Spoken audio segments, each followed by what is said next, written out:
ዓለምን ያስገረመው የኢራን ድፍረት ምን ተማምና ነው?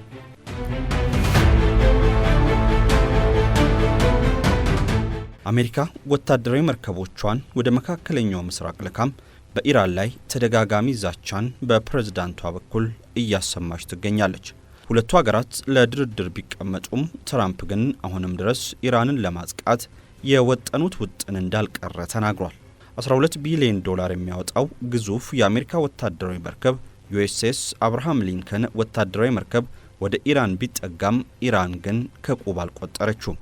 የኢራን ድፍረት ታዲያ ወታደራዊ ተንታኞች ኢራን ምን ይዛ ነው ይሄን ሁሉ ድፍረት የተላበሰችው እንዲሉ አድርጓቸዋል። ሰላም ጤና ይስጥልን የተከበራችሁና የተወደዳችሁ የሰሞነኛ ቤተሰቦች እንደምን አላችሁ? በዛሬው ጥንቅራችን ኢራን የአሜሪካንን ግዙፍ ወታደራዊ መርከብ እንዳትፈራ ያደረጋትን ዋና ምክንያት እንመለከታለን። እስከ ፍጻሜው አብራችሁን ቆዩ።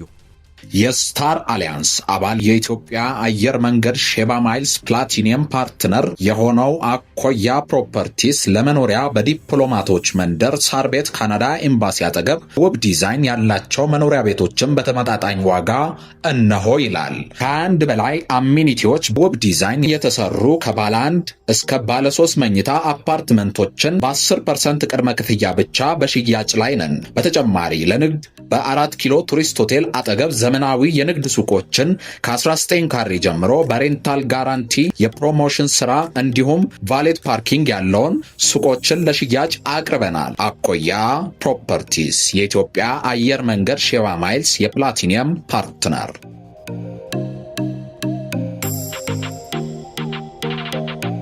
በኢራንና አሜሪካ መካከል ያለው ወታደራዊ አቅም የሰማይና የምድርን ያክል የተራራቀ ቢሆንም ሁለቱ ሀገራት ወደ ግጭት ቢገቡ ግን አሜሪካም ከቪየትናም ጦርነት ወዲህ አይታው የማታውቀው አይነት ጉዳት እንደሚደርስባት መገመት አይከብድም። አሜሪካም ታዲያ ከኢራን ጋር ወደ ግጭት ባመራም ኢራን ታሸንፈኛለች የሚለው ሳይሆን የሚያስጨንቃት ምን ያክል ጉዳት ይደርስብኝ ይሆን የሚለው ነው። ኢራን አሜሪካንን ብትገጥም ወጪያቸው አነስተኛ የሆኑ የጦር መሳሪያዎችን፣ ወረራ መፈጸም የሚችሉ አነስተኛ ጀልባዎችን፣ ረከስ ያሉ ድሮኖችንና ቀጫጭን መስመሮችን በመጠቀም አሜሪካ ላይ ከፍተኛ ጉዳት ማድረሱ አይቀርም። ለመሆኑ ኢራን በአሜሪካ ባህር ኃይል ላይ የምትጠቀማቸው ታክቲኮች የትኞቹ ናቸው? አንሶ በመታየት የሚደረግ ጥቃት። ኢራን የአሜሪካንን ወታደራዊ መርከቦች በቀጥታ በመጋፈጥ ጉዳት ለማድረስ ፈጽሞ አትሞክርም። ምክንያቱ ደግሞ የአሜሪካ ወታደራዊ መርከቦች ከኢራን ወታደራዊ መርከቦች ጋር የሚመጣጠኑ ባለመሆናቸው ነው። ከዛ ይልቅ የኢራን ባህር ኃይል የአሜሪካንን መርከቦች በአነስተኛ ጀልባዎችና ርካሽ በሚባሉ ነገር ግን ቁጥራቸው ከፍተኛ በሆነም የጦር መሳሪያዎች ለመግጠም መነሳቱ አይቀርም። ድሮኖች፣ ሮኬቶችና ትንንሽ ጀልባዎች በኢራን በኩል ጥቅም ላይ ሊውሉ የሚችሉ ሲሆን አሜሪካ የምትተማመንበት ዩኤስኤስ አብርሃም ሊንከን የጦር መርከብም በጥቃቅን ጥቃቶች ብዛት ሊሰጥም የሚችልበት እድል አለ። $12 ቢሊዮን የሚገመተውና በየቀኑ ከ2.5 ሚሊዮን ዶላር በላይ ወጪን የሚያስፈልገው ይህ የአሜሪካ መርከብ ሰመጠ ማለት ደግሞ ለአሜሪካ ባህር ኃይል ታላቅ ኪሳራ ነው። የሆርሙዝ ሰርጥ። በፔርዢያን ገልፍ የሚገኘው የሆርሙዝ ሰርጥ 34 ኪሎ ሜትር ብቻ የሚሰፋ ሲሆን ይህም ትልልቅ የሚባሉ መርከቦችን ተጋላጭ ያደርጋቸዋል። በዚህ ሰርጥ የሚያልፍ ማንኛውም ግዙፍ መርከብ በቀላሉ እይታ ውስጥ የሚገባ ሲሆን በጠላት የመመታት እድሉም ሰፊ ነው። አብዛኛውን የሆርሙዝ ሰርጥ የምትቆጣጠረው ኢራንም ወደዚህ አካባቢ የሚመጡ የአሜሪካን ግዙፍ ወታደራዊ መርከቦች ልታደባያቸው ትችላለች።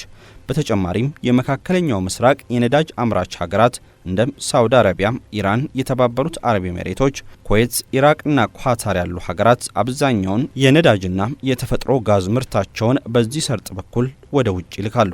ሰርጡ ከተዘጋ ምርታቸውን ለገበያ ማቅረብ ስለማይችሉ ከፍተኛ የገቢ ኪሳራ እንደሚገጥማቸው ይገመታል። በተለይ እንደ ቻይና፣ ህንድ፣ ጃፓን፣ ደቡብ ኮሪያና አውሮፓ ህብረት አባል ሀገራት ያሉ ትልልቅ ኢኮኖሚዎች ከዚህ ክልል በሚመጣ ነዳጅ ላይ በእጅጉ ጥገኛ ናቸው። የነዳጅ አቅርቦት መቋረጥ የኢኮኖሚ ቀውሶችን ያስከትላል። ዓለም አቀፍ ንግድና መላኪያ ላይ ጥገኛ የሆኑ ሀገራት ሰርጡ ለሌሎች ሸቀጦች ጭምር ወሳኝ የትራንስፖርት መስመር ነው። በመሆኑም የመርከብ እንቅስቃሴ መስተጓጎል የሎጂስቲክስ ሰንሰለቶችን በማስተጓጎል በዓለም አቀፍ ንግድ ላይ ጥገኛ የሆኑ ሀገራትን እንደሚጎዳም ይጠበቃል። አሜሪካም ይህን በመፍራት ወደ ኢራን የሆርሙዝ ሰርጥ የማምራት እድሏ ጠባብ ሲሆን ኢራንም ይህን ለራሷ ጥቅም እያዋለችውና አሜሪካንን እያስፈራራችበት ትገኛለች።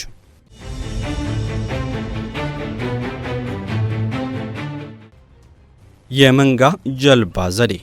የኢራን ባህር ኃይል በሺዎች የሚቆጠሩ በጣም ፈጣን አነስተኛ ጀልባዎችን በመጠቀም የተለያዩ ወታደራዊ ልምምዶችን ሲያደርግ መመልከት የተለመደ ነው። እነዚህ አነስተኛ ጀልባዎች መትረየስ፣ ሮኬትና የተለያዩ ጦር መሳሪያዎችን የታጠቁ ሲሆን ከተለያዩ አቅጣጫዎች በመምጣት ግዙፍ የሚባሉ ወታደራዊ መርከቦች ላይ ወረራን መፈጸም ይችላሉ። የአሜሪካ ወታደራዊ መርከቦች ግዙፍ ሚሳኤሎችን ለመከላከል የሚያስችል ትጥቅ ያላቸው ቢሆንም በአንድ ጊዜ የሚመጡ በመቶዎች የሚቆጠሩ አነስተኛ ጀልባዎችን ለመቆጣጠር የሚያስችል አቅምን ግን አልተላበሱም። ይህ ግምገማ ኢራን የአሜሪካንን ወታደራዊ ግዙፍ መርከቦች እንዳትፈራ አድርጓታል። የኢራን ገዳይ ሚሳኤሎች። ኢራን ባለፉት ዓመታት ጸረ መርከብ የሆኑ በርካታ ሚሳኤሎችን አምርታለች። እነዚህ ሚሳኤሎች ታዲያ እየተንቀሳቀሰ ያለን ማንኛውንም ቁስ በ3000 ኪሎ ሜትር ርቀት ላይ መጥቶ ይመጣልን አቅም ተላብሷል። ኢራን እንደምትለው እነዚህ ሚሳኤሎች በሱፐርሶኒክ ፍጥነት የሚጓዙ ሲሆን ይህም የአሜሪካ ወታደራዊ መርከቦች ራሳቸውን ለመከላከል ጊዜ እንዳይኖራቸው ያደርጋል። ከነዚህ ሚሳኤሎች መካከል ደግሞ ካሊጅ ፋርስ የተሰኘው በተደጋጋሚ ተሞክሮ አደገኛ መሆኑም ታይቷል። ርካሽ ድሮኖች። ኢራን እንደ ሻሂድ ያሉ በርካሽ ዋጋ የሚሰሩ ድሮኖችን በከፍተኛ ሁኔታ አምርታ ታጥቃ ትገኛለች። እነዚህ ድሮኖች ከአሜሪካ የጦር መርከብ የአየር መከላከያ ዘዴዎች ጋር ሲነጻጸሩ የሚወጣባቸው ገንዘብ እጅግ በጣም አነስተኛ ነው። ድሮኖቹ ኢራን በከፍተኛ ቁጥር ወደ አሜሪካ ግዙፍ መርከቦች ከላከች የአሜሪካ ወታደራዊ መርከቦች የራዳር ዘዴ ከጥቅም ውጭ የሚሆንበት እድል እጅጉን የሰፋ ነው። አሜሪካ ድሮኖቹን መታ የመጣል ብቃት ቢኖሯት እንኳን በአሜሪካ ጦር ኢኮኖሚ ላይ የሚያደርሰው ጉዳት እጅግ በጣም የበዛ ይሆናል። ጋዲር ባህር ሰርጓጅ መርከብ። የኢራን ባህር ኃይል ጋዲር የሚል ስያሜ ያላቸውን አነስተኛ ባህር ሰርጓጆች በፔርዣን ገልፍ ላይ አሰማርቶ ይገኛል። እነዚህ ሰርጓጆች ከሌሎች ሀገራት ሰርጓጅ መርከቦች ጋር ሲነጻጸሩ አነስተኛ መጠን ያላቸው ሲሆን በውሃ አካላት ውስጥ በመደበቅም በቀላሉ ሳይታዩ ጥቃት ማድረስ ይችላሉ። ትልልቅ የሚባሉ ቶርፒዶዎችን የሚሸከሙት ሰርጓጆቹ ምንም አይነት ድምጽ የማያሰሙ ሲሆን ይህም አግኝቶ ለማጥቃት ከባድ ያደርጋቸዋል። በባህር ስር የተቀበሩ ፈንጂዎች። በጣም ቀጫጭን በሆኑ የውሃ አካላት ላይ ፈንጂዎችን መቅበር እጅግ አነስተኛ ወጪን የሚጠይቅ ነገር ግን ስኬታማ የሆነ ወታደራዊ ዘዴ ነው። በአሁኑ ሰዓት ኢራን በጥቂት ሰዓታት ውስጥ በትንንሽ ጀልባዎች ሊቀበሩ የሚችሉ በርካታ ፈንጂዎችን ይዛ ትገኛለች። እነዚህ ፈንጂዎች የአሜሪካንን ግዙፍ መርከቦች ከመቱ በአንድ አነስተኛ ምት የቢሊዮን ዶላር ወጪ ያለባቸው የአሜሪካ ወታደራዊ መርከቦች ከጥቅም ውጭ ይሆናሉ። ሃይፐርሶኒክ ሚሳኤል።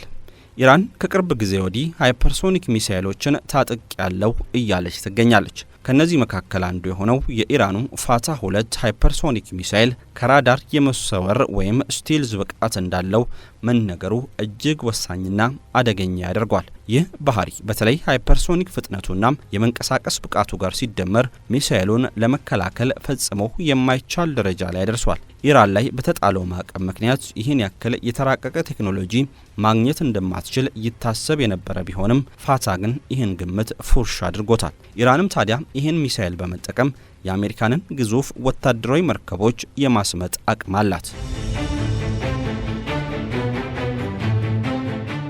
የኢኮኖሚ ጨዋታው። የአሜሪካው ግዙፍ ወታደራዊ መርከብ አብርሃም ሊንከን አጠቃላይ ወጪው እስከ 12 ቢሊዮን ዶላር ይገመታል። በተቃራኒው ኢራን የምትጠቀማቸው ድሮኖችና ሚሳኤሎች በሚሊዮን ዶላሮች እንኳን የሚገመቱ አይደሉም። በኢራን እምነት ታዲያም አሜሪካ ውድ የሆኑትን ወታደራዊ መርከቦቿን ለኢራን ርካሽ መሳሪያዎች ተጋላጭ የማድረግ እቅድ አይኖራትም። የጦርነቱ ኢኮኖሚያዊና ወታደራዊ ጉዳት ኢራን አሜሪካንን እንዳትፈራት ካደረጓት ምክንያቶች መካከል ቀዳሚው ነው። በቅርብ የወጡ መረጃዎችም አሜሪካ ኢራንን ካጠቃች በትንሹ እስከ 10 ቢሊዮን ዶላር ድረስ ማውጣቷ አይቀርም። ከዚህ ቀደም የነበሩ ጥናቶች የአሜሪካ ጦር በ2002 ባደረገውና ሚሊኒየም ቻሌንጅ 2002 የሚል ስያሜ በተሰጠው ወታደራዊ ጨዋታ ላይ የኢራንን ጦር ማሸነፍ እንደማይችል ተገንዝቦታል። በዚህ የማስመሰል ወታደራዊ ልምምድ ላይ የኢራን ጦር አነስተኛ ጀልባዎችን በመጠቀም የአሜሪካንን ግዙፍ መርከቦች መጥቶ የማስመጥ ብቃት እንዳለውም ታይቷል። አሁንም አሜሪካም ኢራንን ካጠቃች በልምምድ ጨዋታው ላይ የታየው ሁኔታ በገሃዱ ዓለም ሊከሰት እንደሚችልም እየታሰበ ነው። የስታር አሊያንስ አባል የኢትዮጵያ አየር መንገድ ሼባ ማይልስ ፕላቲኒየም ፓርትነር የሆነው አኮያ ፕሮፐርቲስ ለመኖሪያ በዲፕሎማቶች መንደር ሳር ቤት ካናዳ ኤምባሲ አጠገብ ውብ ዲዛይን ያላቸው መኖሪያ ቤቶችን በተመጣጣኝ ዋጋ እነሆ ይላል። ከአንድ በላይ አሚኒቲዎች ውብ ዲዛይን የተሰሩ ከባለ 1 እስከ ባለ 3 መኝታ አፓርትመንቶችን በ10% ቅድመ ክፍያ ብቻ በሽያጭ ላይ ነን። በተጨማሪ ለንግድ በ4 ኪሎ ቱሪስት ሆቴል አጠገብ ዘመናዊ የንግድ ሱቆችን ከ19 ካሬ ጀምሮ በሬንታል ጋራንቲ የፕሮሞሽን ስራ እንዲሁም ቫሌት ፓርኪንግ ያለውን ሱቆችን ለሽያጭ አቅርበናል። አኮያ ፕሮፐርቲስ የኢትዮጵያ አየር መንገድ ሼባ ማይልስ የፕላቲኒየም ፓርትነር